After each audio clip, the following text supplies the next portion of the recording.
Hey, this is Jared of Cynautical. My podcast is on alternative health and wellness. I also touch on biohacking and a few other topics as well. My podcast is available on Spotify, iTunes, also on my YouTube as well too. Check it out, and I'll see you there.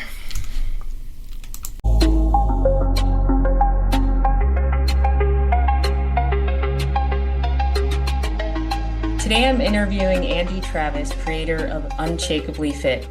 Andy has 17 years of fitness education and experience, and his training is data-driven and at its core focuses on applying the fundamentals of fitness to routines for his clients.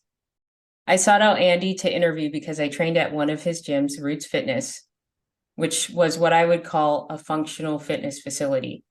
And there I met a client who said that his training enabled her to walk again. Now, how many trainers can you say have done that? That story is why I wanted to interview Andy today. Welcome, Andy, to the podcast.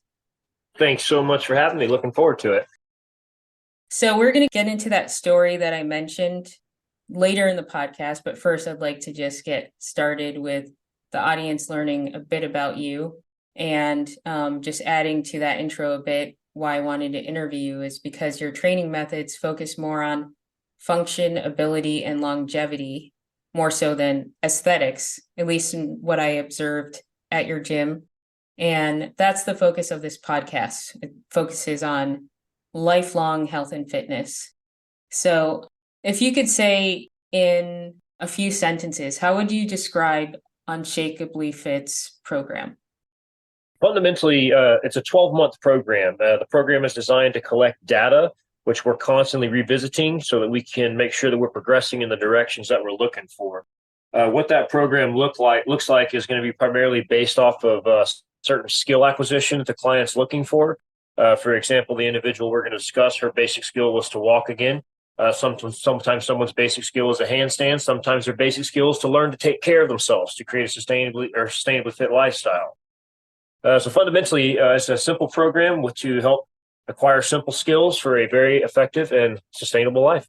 Okay, that sounds good. I like sustainable in there because it's all about keeping up with it and not so much, going crazy doing the hardest stuff and then you can't keep up with it, which is pretty common. The focus is definitely on the long game, not the short game, if you will.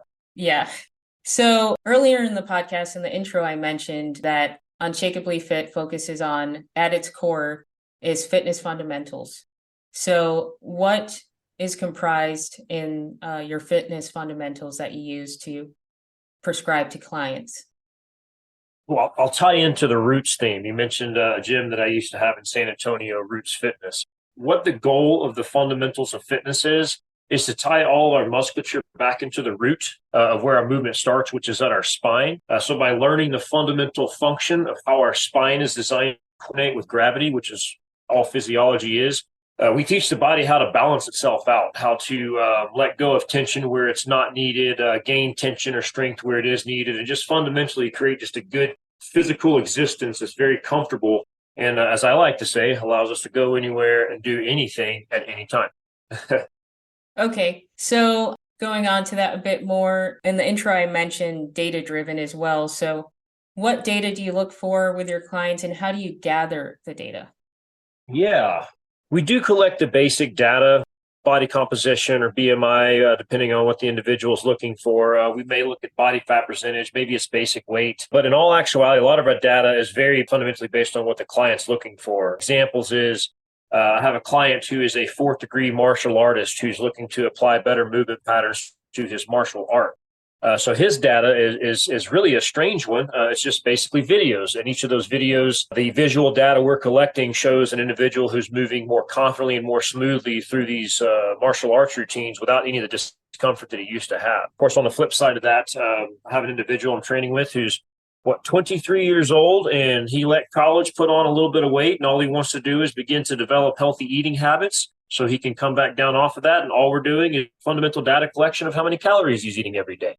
He's got 3 workouts he's supposed to do a week, which is our constant on that end. And from there, we just adjust the data depending on what his calories tell us. So it's very It's very unique to the individual. It definitely requires a lot of deep diving into the core reason why anyone is looking to obtain a sustainable lifestyle. But yeah, we do. Yeah, it's a very hard and easy question to answer. We collect the basic data, but we also collect a lot of different data points, a lot of different metrics or ways of measuring that data as well. Well, that makes sense. And I'm sure the clients, once they actually see the data, it helps them to learn later on in life what to look for when maybe they fall off the wagon a bit. They might be able to say, I'm not eating this or that or whatever was prescribed to me at the time when I lost the weight. Or instead of, say, example, looking at the scale and looking at that one bit of information, I'm sure you're providing more than that. Oh yeah. We're providing a foundation that is customized 100% to you. Most of us, when we start looking for fitness or looking for health or whatever it is that brings us out into taking care of ourselves physically, we'll typically just go buy a program or just jump on board in a class with a program that it's effective, but there's components of those programs that don't necessarily fit the capacity that we have as an individual. So this program really allows individuals to build a program that matches all their capacities, as well as progresses them towards the capacities that they would like to create. So therefore, at any point in time, like they fall off the wagon, as you say, no longer do they have to go searching for a program. They can literally open up this file that they've already built with their own hard work, with their own knowledge based on their own data and their own metric, and they can get right back on the wagon without skipping a beat. Yeah, that sounds perfect. It kind of reminds me of a book I read years ago. I'm not going to plug that book right now, but once I read that book, it gave me so much information about the different things going on in your body and things to look out for to keep your body fat down, that whenever I fell off the wagon a bit, I knew exactly why, because that book filled my brain with so much information. So I'm sure your clients are experiencing that with all the data that you're providing them with and tracking for them. 100%. Knowledge is power. Knowledge is power. That statement never proves to be wrong. Yeah, I totally agree. So as far as the fundamentals of fitness, because I feel like we only briefly went over it, can you call out some parts of those fundamentals? I know we spoke previously and we talked a bit about mind, body, spirit, chemistry, breath work, physiology. Can you break that down as simply as you can? Yeah, I'll touch on all three of those, and I'll talk about the most fundamental thing that we can do for each. So we're talking about, say, the mind, body, spirit concept, or physiology too, is what we'll use for the body. So instead of thinking of body, let's look at a scientific word of physiology. Physiologically speaking, we have a spinal cord that has 3 sections to it. And each of those sections has nerve roots that goes out to our muscles that create the structure, the electrical signaling to create the structure via our nervous system. Physically, if we move each of those 3 portions of the vertebrae in the 3 planes of motion, which to simplify it, front to back, side to side, and rotational. So if we run each segment of the spine, front to back, side to side, and rotational every single day, we're effectively opening up our movement from its core, from its root, from our spine, which then allows the muscles to reorganize themselves around the spine. So fundamentally, when it comes to our physiology or our body, the best thing we can do every day is exercise our spine. Now let's look at biology. This is what I would call the food component, which is maybe the mind. A lot of us eat psychologically, as we know. The fundamental thing I mentioned earlier about speaking to client mind is to just literally take notes and to keep track of what we're consuming. What biology are we putting in for our biology to use? Are we putting in biology that has no nutrients in it, empty food? Well, then we're not really biologically feeding our body as opposed to maybe eating some healthy vegetables. So keeping a daily diary, a daily notepad, use an app, calculate your calories on a calculator. I don't really care how you do it, but keeping some sort of daily tracking of the food that's going in your mouth is going to give you so much peace of mind to help that physiology reorganize itself to create that sustainable fitness that we're looking for. And as far as the spirit goes, this is such an interesting one to talk about because I'm not really the most spiritual person. However, I've found that the spirit of doing something, and this will tie in the breathing component of it, the spirit of sitting down and breathing, which is very hard for a lot of us to do, stillness, if you will, the spirit, to put the spirit into it, to sit down and say, I'm going to teach myself to breathe better, which is what we're doing whenever we're breathing. Then brings the spirit of every time you're exercising, you're breathing better. When you're eating, you're breathing better. Throughout your entire day, the spirit of breathing then becomes what drives you to help you get through the good times, the bad times, more importantly, to help you get through the really hard workouts or maybe the really hard days where you didn't nail your nutrition. So the fundamental of each of those, the fundamental of the spirit is just to sit down and spend some time with yourself breathing. That's it. Just train yourself to breathe better. The fundamentals of the biology is to take notes of your nutrition. And the fundamentals of fitness is to work your spine every single day in the 3 planes of motion. Portion about the spine is interesting because, even if you sit down for a little bit, you can feel it. Or at least if you're a fitness person, maybe your mind is on it more. But I mean, if I get up and I feel one crack in my back, like I feel that my back cracked because I stood up after sitting for a while, it's telling me that I probably shouldn't have been sitting for that long, or maybe I sat in a position that wasn't that ergonomic, but your body starts talking almost. Oh my God. It's keeping track all the time. It has so much to say in that nervous system. We call it proprioception or spatial awareness, but man, it speaks a lot. And just the way that you fired off that information kind of indicates how much you have kind of crafted the fundamentals that you focus on and how much you have gone over it with clients or with yourself. You know, it seems to be a core part of who you are. Yes, I do this, just so you know, I do this 5 days a week myself. I have a notebook that I wake up every single morning. I write the checkbox of the things that I have to do, one of them being 10 minutes of breathing, one of them being 20 minutes of moving through the order of operations or the fitness fundamentals, and then 30 minutes of physical exercise at minimum. And I have to write those down every single day, 5 days a week. And I have to check that box by the end of the day, 5 days a week. That is how serious this is to me as far as how effective it has been. It's been so effective that it's like drinking morning coffee for me. If I don't get it, I can feel it. It is definitely an amazing practice that I've added into my life that has brought a lot of health and wealth to it. And more importantly, it's really allowed me to understand what sustainable health is, as I can connect the vision of the future with the vision of the current, which is a very, very fun thing to be able to do as I live to be 100, which is my ultimate goal with this deal. Yeah. So what do you say to someone who says that's a lot of work, life's too short, might as well eat what you want and enjoy it? What is your answer or response to people who say that? That's a really tough question to answer. You know, I guess here's how I will answer that question. We all need to find joy in what we're doing in life, and how we find joy. This is my belief. We all need to find joy in what we do in life, and how we find joy is 100% up to us. We have that choice, and we have that capacity in the world that we live in. Yeah, that solves it's my life, I want to live it. However, when we lose that joy, which happens in life, that's the ebbs and flows of life. Like, fitness gets boring as F for me sometimes. I don't want to do it. I'm just being honest. Yeah. But when I hit those ebbs, it's the data from all those flows that I look at that gives me the confidence that I will come out of this, because I can see that I have been here before, and I can see that I will come out of this again.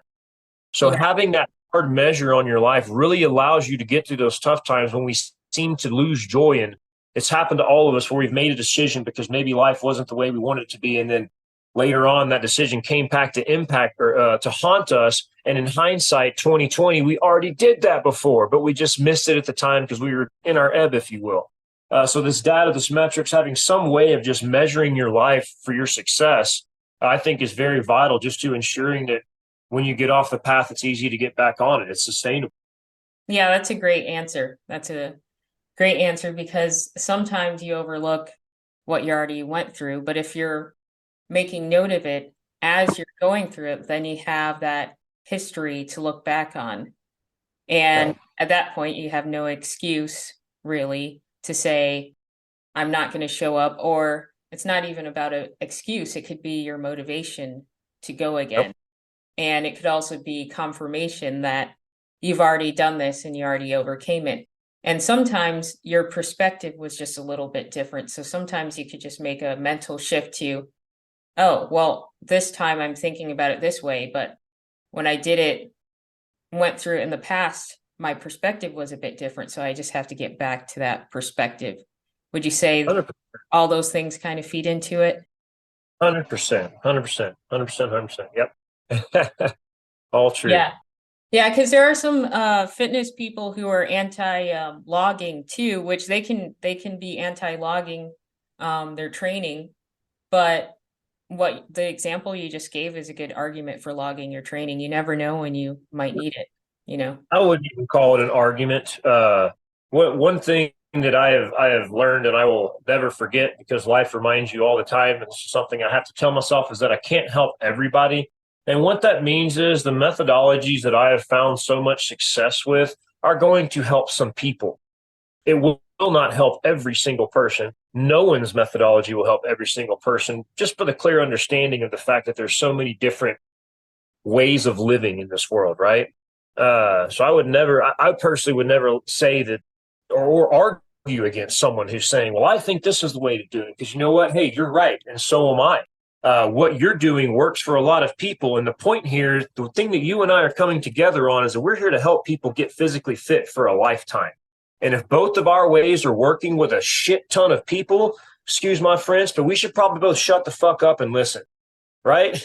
There's nothing to really argue about right here. What happens is we both need to stop talking to each other and trying to figure out who's got something better and start trying to listen to each other and make what we have better for the people that we're helping. That would be my argument at that stage.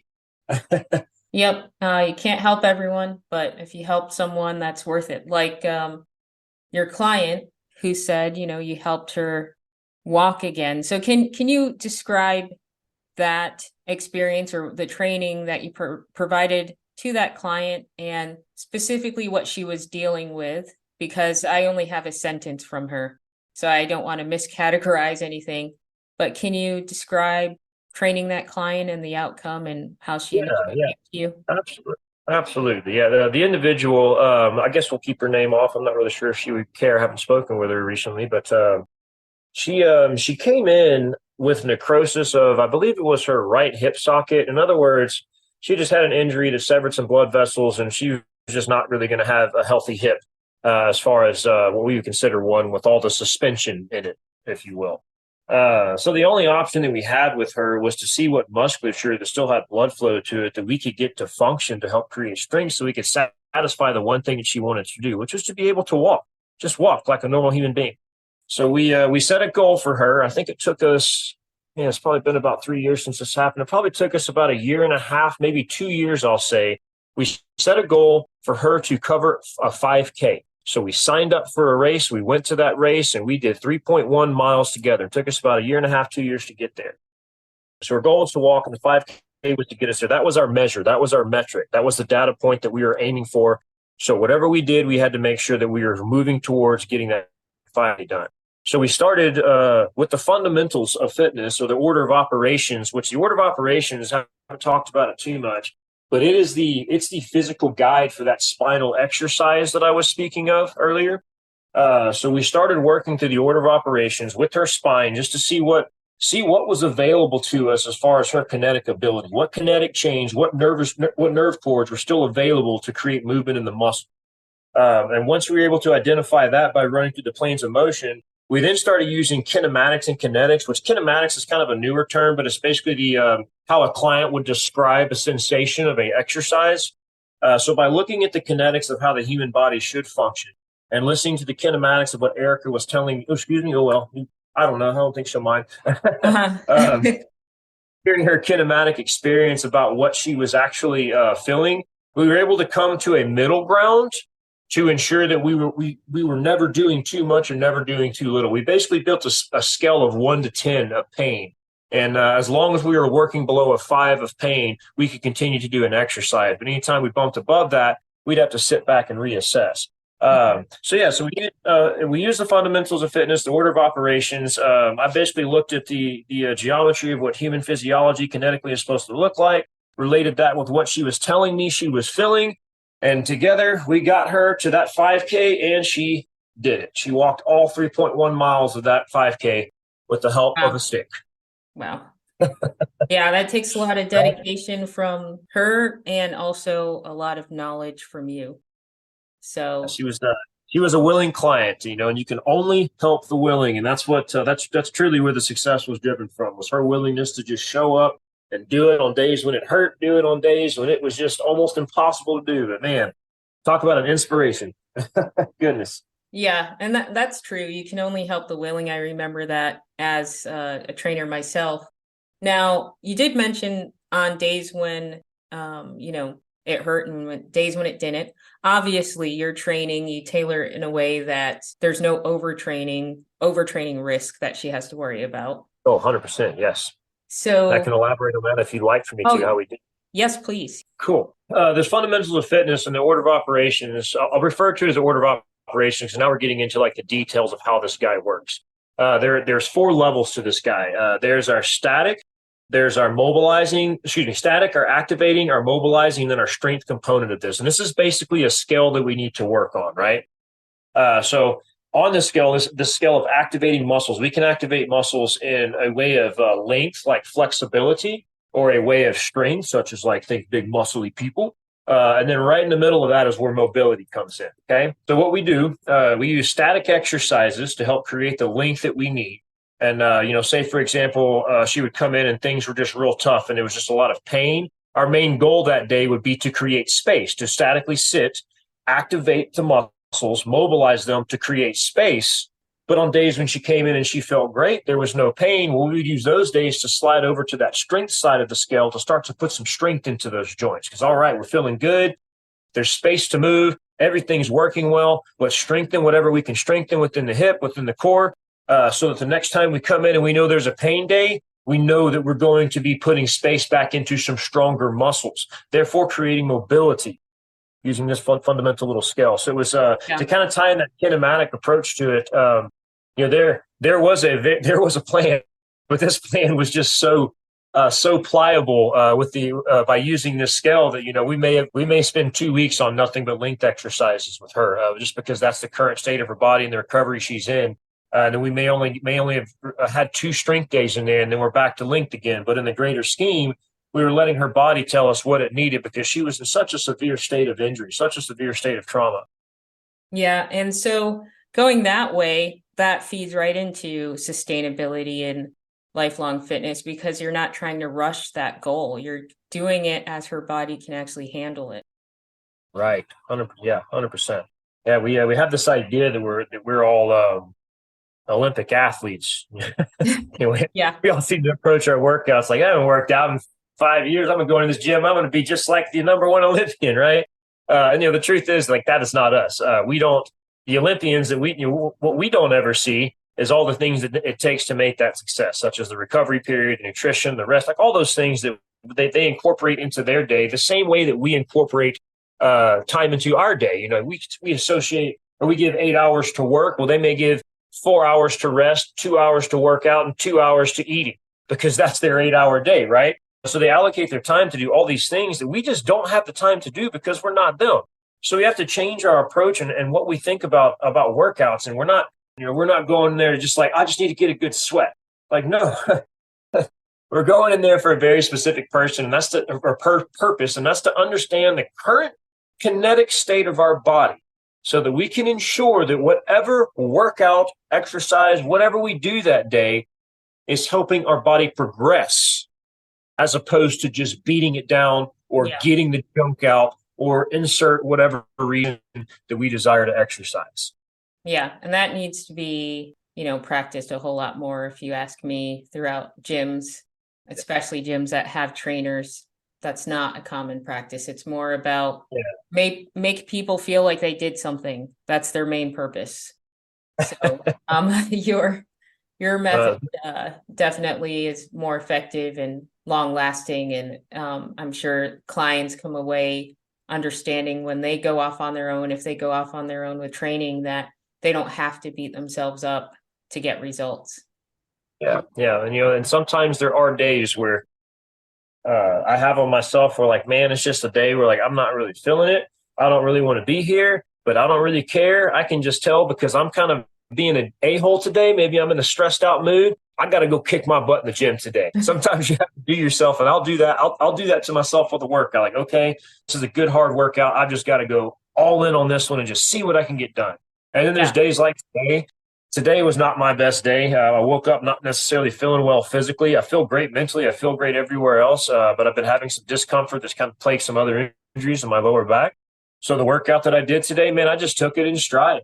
I took long little breaks. I say long, I probably took about 20-second breaks in between what I was doing as opposed to taking no breaks or maybe a 5-second break. And I gave myself some time, did a sip of water, look around, enjoy what I was, enjoy the scenery, like, oh, look, there's somebody doing a really heavy squat over there. That's pretty cool to watch. Oh, that lady's doing a new deadlift. That's all, sometimes it's good to take in the scenery. So, tying that approach and just really allows you to, it seems like you're giving your to tie in the mind, body, spirit. This is, by no means is this something that I've collected data on, but this is just a sensation and a philosophy, if you will. If we kind of listen to the way that our mind and our body is working together, we tend to give ourselves the perfect workout to keep ourselves on that straight line that we need to get on. And it really is a hard thing to take the time to sit down and listen to ourselves. But on those days when we sit down and just breathe for 10 minutes, and we realize that, to give you a very personal example, when I cannot sit down for 10 minutes and focus on my breath, I've got to wear myself out because I'm like ADD at this point. I'm high strung about something. There's something that I just can't seem to put my mind on that I'm paying attention to, and I can't pay attention. So I'll just go run myself into a real hard workout. And 9 times out of 10, I'm so tired, the thought comes out of my head and I finally get that thing out of my brain I've been trying to get out. And then on days I sit down and I can just like run through my breath and the breath is great. And then the workouts, I'm like, sweet, I don't really care what it is. I'm just going to coast through it today because this is one of those days where I need to do that. I can go all day on that. To really tie it in, it is definitely a very important thing to understand the physiology, understand that kinetic experience and apply it appropriately to your workout so that you can do every workout, but you just may not do them to the level that you think you're supposed to, so to speak. Okay. So we spoke about your training philosophy with your clients. How did you get started working out? I have got to talk about the most fortunate upbringing that I had, which was I'm the youngest of 3 children, 2 older sisters, both of whom were extremely talented gymnasts, both of whom in their, I think around the ages of 10 to 14 were in the junior Olympic training program. So I grew up watching basically human beings do some incredible feats of human physiology. Fast forward to my teenage years, I kind of dropped out of doing a lot of stuff. I had stopped playing sports. I played baseball a lot. That was my main sport growing up. And I just kind of got tired of team sports. And I got fat for a little bit in my younger years. I peaked out at about 225 pounds as a teenager. And all this was right before I had that puberty growth spurt. Mm-hmm. So like during this time period, like this, I was about 15 years old. And I've got like a very fit family. My sisters are still in great shape. My dad's in great shape. My mom's in great shape. And I was like the only out of shape one. No one ever gave me any mess about it, by the way, which was a great thing. But it just didn't look right. I didn't feel right. I didn't feel like I was that same like young athlete I was still young, the same athlete that I was when I was 10 or 11.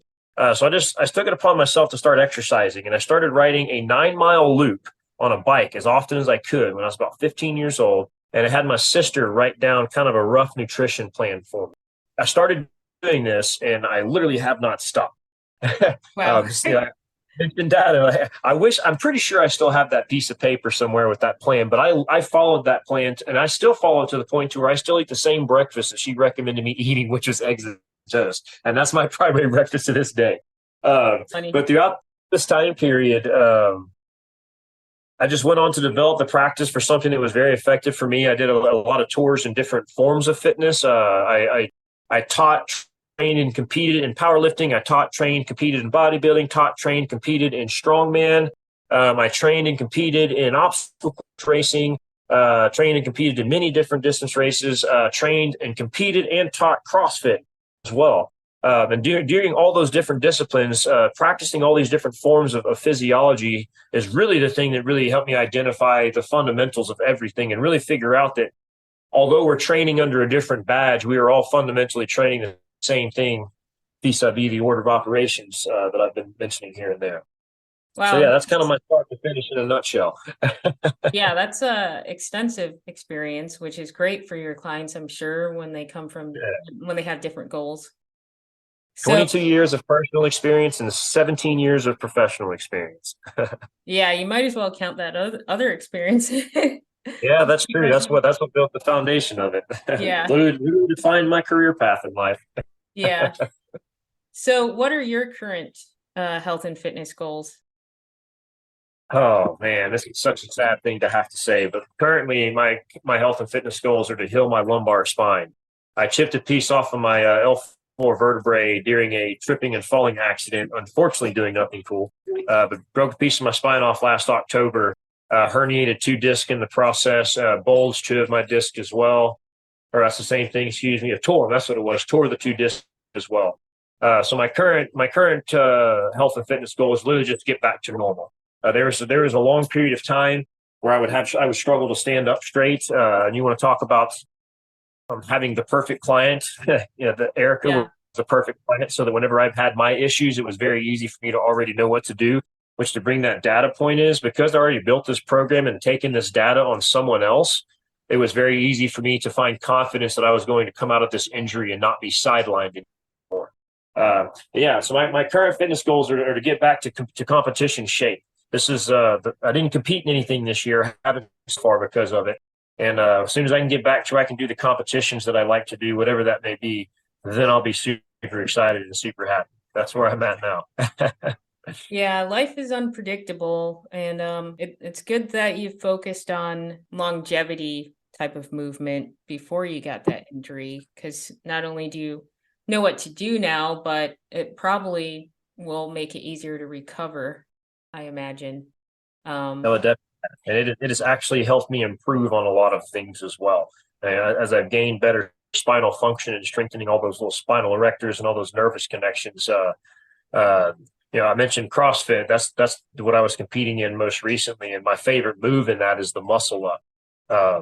And since I've been doing these spinal exercises and not really training muscle ups, I found that my ability to coordinate my spine in that very complex movement of the muscle up has become so much easier, which is one of those like I was not expecting to get better while I was injured, wow. but I actually did. It was, I mean, it's crazy. And there's other little exercises in that same realm where I'm like, okay, all right, so I must be doing something right because I'm feeling better, and things that I should have gotten worse at, I've gotten better at. Yeah. Well, I'm gonna need you to help me with muscle ups because I've been trying to I would figure that love out to. for a while. I love doing muscle up. I could just train those all day. To me, they're so much fun. It took me so long to get them. I fought for like 3 or 4 years before I got my first muscle up, and I still haven't stopped loving them since Yeah, since I well, got it. when it's that hard to get, then you never want to lose it, I'm sure. Right, so Yeah, it's true. more like a brain teaser than anything. 100%. Yeah, it's a very nuanced movement. It can be as powerful or finessed as you want. Yeah. So so how can listeners connect with you and find out more information about you? You can find me on YouTube. I have my channel Unshakably Fit. I have 2 channels actually. One is Unshakable Fitness, and one of them is Unshakably Fit.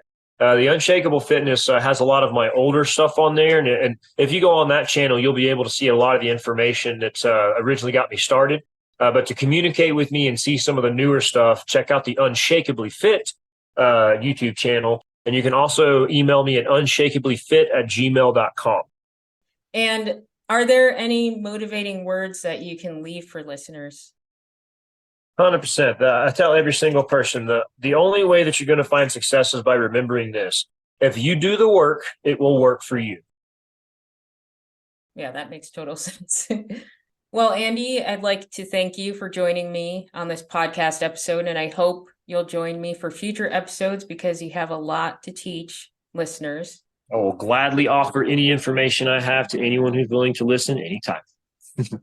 Okay, listeners, and I'll leave the links below in the podcast description for Andy's contact information, his social media information, as well as his email address. And that concludes this episode. Thank you for listening, and remember to stay strong and well.